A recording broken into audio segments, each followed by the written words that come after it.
Hola a todos, bienvenidos. Somos Asómbrate, un poder sanador. Soy Diana Magali Medina y en compañía de Nora Luz Perilla y Andrea Perilla Camelo les damos la bienvenida a este espacio, un espacio en los que nuestros invitados nos van a contar a través de sus historias de vida cómo el asombro les permitió tener una salud mental adecuada, cómo con sus experiencias podrán entonces inspirar a otros a que encuentren cada día en lo cotidiano cómo el asombro puede transformar nuestras vidas. Bienvenidos a estos podcasts, a estos videos que se titulan El olvidado placer del asombro y que al final van a demostrar cómo, habiendo adquirido el asombro, este se convierte en un poder sanador. Bienvenidos todos a este espacio para disfrutar. Pero quisiéramos, ya pasando a otro episodio de su vida, Mario, que nos cuente cómo nació la idea de colocar una librería después de haber trabajado tantos años en la docencia. ¿Por qué le nació la idea? ¿Cómo se ha sentido con esa gran experiencia? ¿Qué nos enseña a través de colocar pues un emprendimiento, si lo podemos llamar así, a través de los libros? A consecuencia de lo que yo encontré en la docencia como experiencia fundamental, me llevó a siempre estar comprando libros. Si bien yo podía crear materiales para los estudiantes, la idea no era quedarme en esos materiales. La idea era que los estudiantes comprendieran que estaban rodeados de bibliotecas, que en su casa podían tener algún libro perdido en un stand, así no fueran muchos libros. Y yo, que tenía tanta fe en la literatura y que obsesivamente empecé a comprar libros, los fui almacenando, muy lejos de pensar que yo pudiera un día tener una librería. Además, pensé también alguna vez que mi vida como profesor iba a terminar muy pronto y que yo pues tenía un capital intelectual guardado que si yo lo dejaba ahí se iba a deteriorar, se iba a dañar y que yo con eso podía iniciar un emprendimiento que era tener la librería. Entonces por eso estoy ahora con libros. Qué interesante. ¿Cuántos libros tenemos hoy aquí en la quinta página? Creo que hay aproximadamente 2.000 libros. 2.000. Bueno, ¿y por qué ya llamaste a tu librería la quinta página? Eso sí nos llamó la atención. Es muy interesante la pregunta porque cuando ustedes toman un libro y lo abren, el libro no necesariamente comienza en la primera página. Así es. Tomemos, por ejemplo, este libro. Ajá. Este libro es una historia, una biografía de Agatha Christie, y vamos a ver en qué lugar comienza. Comienza en la página 9 con el índice. La historia de los agradecimientos está en la página 11 y más adelante la verdadera historia de esta escritora comienza en la página 17, pero muchos otros libros comienzan en la página 5. Entonces yo veía que la página 5 era como una constante en muchos libros donde comenzaban las historias y por eso dije la quinta página es un nombre muy revelador respecto a cómo comienzan las historias. Bueno, cuando tenemos un libro en la mano, aquí Mario nos mostraba tan interesante. Uno a veces, y lo comentábamos con Norita cuando planteamos esta primera entrevista, que nos cuestionaba mucho.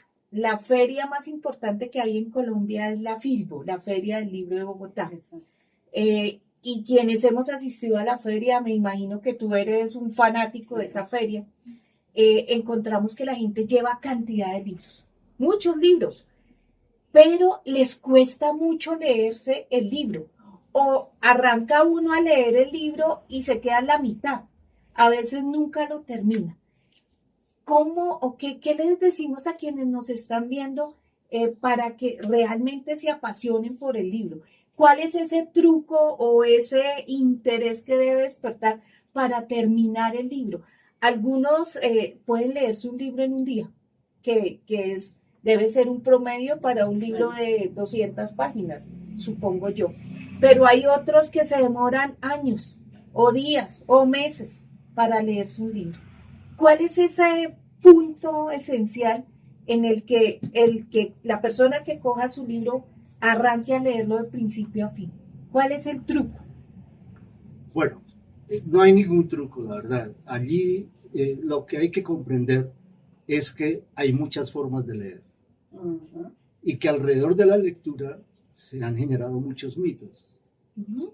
Esos mitos a veces no ayudan mucho a convencer a alguien para que lea.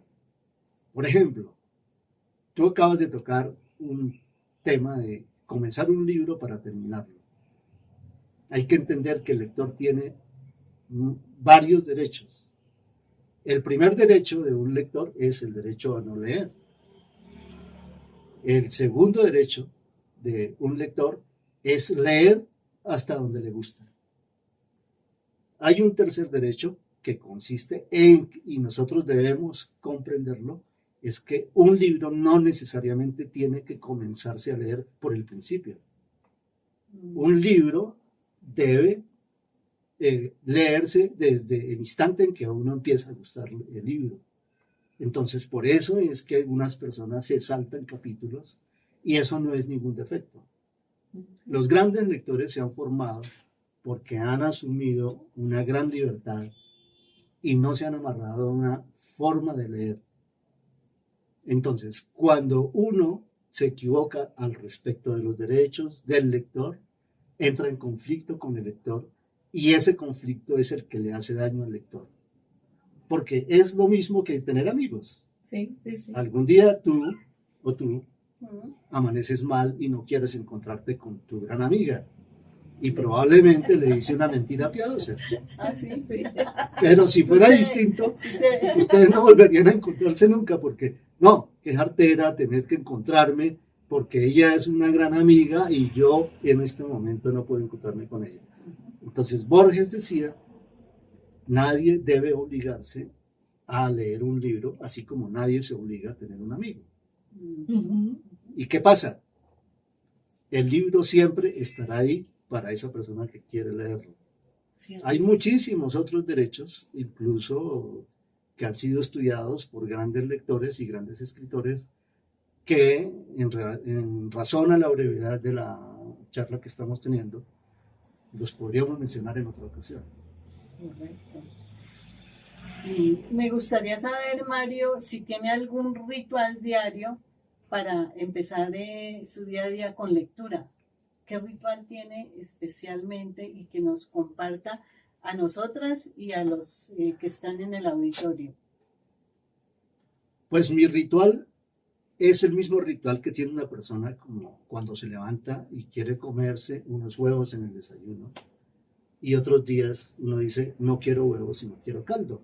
Sí. Entonces, uno debe indagar cuál es su estado de ánimo en la mañana, por ejemplo, para hablar de ese periodo del día. Y, según ese estado de ánimo, optar por un libro. Hay ocasiones en que uno está muy trascendental y entonces quiere encontrar un libro que le diga grandes verdades. Entonces, probablemente el libro que necesita es un libro de ensayos. Uh-huh. Pero otros días amanece uno muy relajado y uno prefiere de manera adecuada elegir un libro, por ejemplo, de aventuras. Entonces, como estoy tan relajado, voy a retomar ese libro que siempre había tenido ahí, pero no lo he leído, porque realmente no tengo nada más que hacer. Entonces, el ritual es indagar en sí mismo saber cuál es su estado de ánimo y ver qué tipo de literatura quiere elegir ese día. Es normal que una persona, cuando le coge amor a la literatura, se vaya por una sola línea literaria, o es bueno lo que tú nos dices, explorar diferentes literaturas de acuerdo al día que quiero comprar un libro, a ver qué me llama la atención, porque a veces cuando vamos a las grandes librerías o vamos a las ferias, siempre uno se guía por el libro que está más de moda, con el que más se vende, con el que es el bestseller. ¿Cómo decirle a la gente qué libro realmente escoger cuando, pues, hoy amanecí con el ánimo de ir a comprarme un libro? Cuando llegan, por ejemplo, aquí a tu librería. Bueno, los grandes lectores han leído de muchos temas, pero preferencialmente han leído cosas o literatura del área que más prefieren. Si ustedes están encargadas de la formación de la comunidad, por ejemplo, habrá una época en su vida que esa literatura que les ayuda a aclarar problemas de comunidad o de desarrollo humano es la que a ustedes les sirve. Pero ya que eligieron algo que es aparentemente muy convencional porque corresponde a su carrera, a su oficio cotidiano, es un buen camino porque ese interés en algo tan específico las puede conducir o los puede conducir a otro tipo de lectura. Entonces, uno inicialmente obviamente va a leer lo que le interesa, lo que es más adecuado a sus propósitos académicos, pero ese es el mejor camino para llegar a otras literaturas. Tú nos contabas hace un ratico que también eres escritor. ¿Qué has escrito? Bueno, yo lo primero que es que uno escribe, y sobre todo aquellas personas que somos de una época que no es muy cercana a la inmediata que estamos viviendo, nosotros estuvimos condicionados por las cartas. Sí, sí. Y entonces nos íbamos a un colegio, nos mandaban nuestros padres a un colegio lejano, porque en nuestro pueblo de pronto no había colegio. Entonces, en ese pueblo uno dejó amigas, o nuestras amigas se iban a otros lugares y teníamos que escribir. Algunos no practicaron esa forma de escritura, pero yo la practiqué mucho. Entonces, eso me condujo a escribir. Posteriormente, como ya les había mencionado, el contacto con los estudiantes me llevó a generar materiales. Cuando me di cuenta, esos materiales tenían un orden, tenían un objetivo, tenían un enfoque, y yo descubrí que había una estructura ahí. Entonces, alguna vez fui entrevistado por un gerente de una editorial y me dijo, ¿qué tipo de escritura practica usted? Le dije, yo practico la escritura académica, la escritura pedagógica, porque trabajo con estudiantes y me interesa mucho que los estudiantes se interesen por lo que yo les presento. Entonces, esos materiales que inicialmente fueron hechos para clases, con el tiempo los convertí en textos académicos y logré trabajar con la editorial Voluntad y con Santillana para hacer libros para estudiantes de bachillerato. ¡Qué emoción! Sí, Asómbrate, y tal vez muchos de nuestros hijos han tenido textos que los escribió aquí quien nos acompaña en la mañana de hoy.